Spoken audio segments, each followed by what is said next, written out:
நாள் ஆசை சின்ன வயசுல இருந்து தமிழ்நாடோட முதலமைச்சர் ஆகணும். அதான் ப்ரோ ரொம்ப நாள் ஆசை. அரசியல் மேலேயும் உங்களுக்கு இன்ட்ரெஸ்ட் இருக்கு? பயங்கரமான இன்ட்ரெஸ்ட். மனசார தான் ப்ரோ ஹெல்ப் பண்றேன். நான் கஷ்டத்துல இருந்து வந்தேன், அதனாலதான் ப்ரோ மனசார தான் ஹெல்ப் பண்றேன். அரசியல் வேற, ஹெல்ப் பண்றது வேற ப்ரோ. அரசியலுக்கு வந்தா ஹெல்ப் பண்ண மாட்டேன்னா இல்ல, அரசியலுக்கு வந்து நல்லா பண்ணுவேன் ப்ரோ கண்டிப்பா. இல்ல ப்ரோ, ஆக்சுவலா வந்து ஏதாச்சும் ஒண்ணு பண்ணணும்னு முடிவு பண்ணிட்டேன்.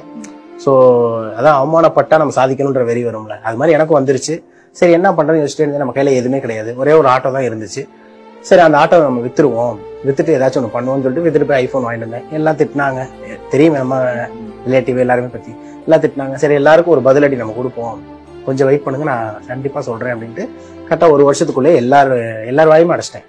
திரும்ப ஆட்டோ வாங்குற அளவுக்கு தாராளமா இருக்கு. இப்போ ஒரு ப்ரொமோஷன் பண்ணாலே ஒரு 20K அந்த மாதிரி பண்றேன். சோ ஒரு ஆட்டோவே இப்போ 50,000 1 லட்சம் தான் வருது. தாராளமா இப்போ ஒரு ஆட்டோ கூட என்னால வாங்க முடியும். ஒன்னும் விரும்பினேன், பட் அவங்க தரல. சரி ஏன் தரல அப்படின்னு சொல்லி உட்காந்து யோசிச்சு, நம்ம கிட்ட பேக்ரவுண்ட் எதுவுமே இல்லை, அப்பா அம்மா கிடையாது, பேக்ரவுண்டும் சொல்ற மாதிரி கிடையாது. சோ நமக்குன்னு ஒரு அடையாளத்தை உருவாக்கணும் அப்படின்னா கண்டிப்பா எதுனாலும் கிடைக்கும்ன்ற ஒரு நம்பிக்கையில யூடியூப் சேனல் ஸ்டார்ட் பண்ணேன். 1 இயர்ல கொஞ்சம் க்ரோத் ஆயிருக்கு.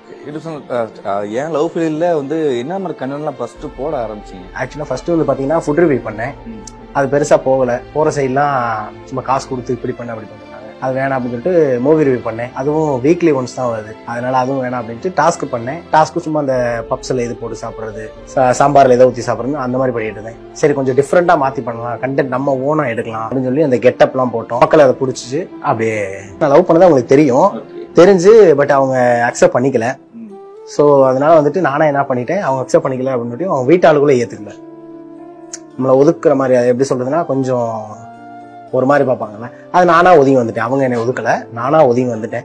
வரவுமே அப்படியே நானே யோசிச்சுட்டு உட்காந்து யோசிச்சு ஒரு மாசம் நல்ல டைம் எடுத்து ஏதாவது ஒன்று பண்ணணும் அப்படின்னு தான் யூடியூப் சேனல் ஸ்டார்ட் பண்ணேன். இப்படி தோணதில்லை இது வரைக்கும். ஏன்னா வந்துட்டு நம்ம அதுக்காண்டி தான் வந்துட்டோம். சோ நம்ம பெஸ்டா கொடுக்கணும். ஏன்னா 59 செகண்ட் இந்த முகத்தை ஒருத்தர் நிப்பாட்டி பாக்குறான்றதே பெரிய விஷயம். அவனுக்கு ஏதாவது உருப்படியா கொடுக்கணும்னு நினைச்சோம், வேற ஒண்ணுமே கிடையாது. மிச்சபடி எனக்கு அந்த முகசொலிப்போ ஒரு கவலையோ அந்த மாதிரி எந்த ஒரு நான் அந்த மாதிரி நினைச்சதே கிடையாது. ஃபர்ஸ்ட் டைம் பண்ணும்போது இல்ல ப்ரோ, எந்த ஒரு ஃபீல் அதெல்லாம் கிடையாது, நார்மலாவே பண்ணேன்.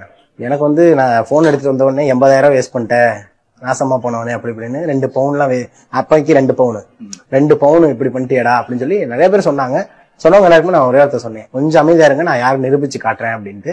நம்ம போக்கஸ் இதுல இருந்தனால அதனால எதையுமே செதறாம கரெக்டா அவங்க சொன்னதுக்கு முன்னாடி நான் 1 வருஷம் டைம் கேட்டேன். 1 வருஷத்துக்கு முன்னாடி நான் நிரூபிச்சு காமிச்சிட்டேன். அவங்கள்ட்ட ஒரு டீ சாப்பிடுவேன், சாப்பிட்டு முடிச்ச உடனே உள்ள போய் கூட்டி விட்டுட்டு மாப் அடிச்சுட்டு மேலே போய் ரூஃப் டாப் ஃபுல்லா படிக்கடிலாம் கூட்டிட்டு குப்பை எல்லாம் இருக்கும் அதெல்லாம் இறக்கி எல்லாத்தையும் கீழே போட்டுட்டு அதுக்கப்புறமா திருப்பி வந்து ரெஸ்ட் எடுத்துட்டு கொஞ்ச நேரம் அதிகபட்சம் ஒரு 1/2 மணி நேரம் ரெஸ்ட் எடுப்பேன். குளிச்சுட்டு ஃப்ரெஷ் அப் ஆயிட்டு ஒரு மணிக்கு திருப்பி தியேட்டருக்கு போவேன். 4 மணிக்கு வெளியே வருவேன். 4 மணிக்கு எங்களோட ஷூட்டுக்கு போவோம். 6 மணிக்கு ரிட்டர்ன் வந்துடுவேன். வந்து திருப்பி தியேட்டர் வேலைக்கு போயிருவேன். 8 மணிக்கு வந்துடுவேன். சாப்பிட்டுட்டு திருப்பி 10:30க்குள்ள போயிட்டு நைட் 2 மணிக்கு வீட்டுக்கு வந்துடுவேன். இதான் டெய்லி நடந்துட்டு இருந்துச்சு. வெறியெல்லாம் இருந்துச்சு ப்ரோ, கண்டிப்பா அந்த வெறி இருந்துச்சு. பட் அதுக்கேற்ற மாதிரியே நமக்கு லைஃபும் அமைஞ்சிச்சு. ஏன்னா சுத்தி கொஞ்சம் கூட டைம் இல்லாம கரெக்டா ஓடிக்கிட்டே இருந்தோம். அந்த ஓடிட்டு இருந்ததுக்காக கடவுள் கொடுத்த ஒரு பரிசா என்னன்னு தெரியல, இந்த சக்சஸ். அது தோணுச்சு, சரி நெல்சன் பேசுற மாதிரி வீடியோ பண்ணலாம் அப்படின்னு சொல்லி தோணுச்சு. நிறைய பேர் ஏத்துக்கிட்டாங்க, நிறைய பேர் ஏத்துக்கல. இப்ப ஒரு சில பேர் கடவுள் இருக்காங்க, ஒரு சில பேர் கடவுள் இல்லைன்னுவாங்க. அதனால இல்லாதவங்களை நம்ம ஒதுக்க முடியும். அது மாதிரி பேசுறவங்க பேசிட்டே இருக்க வேண்டியதான், நம்ம போய்கிட்டே இருப்போம்.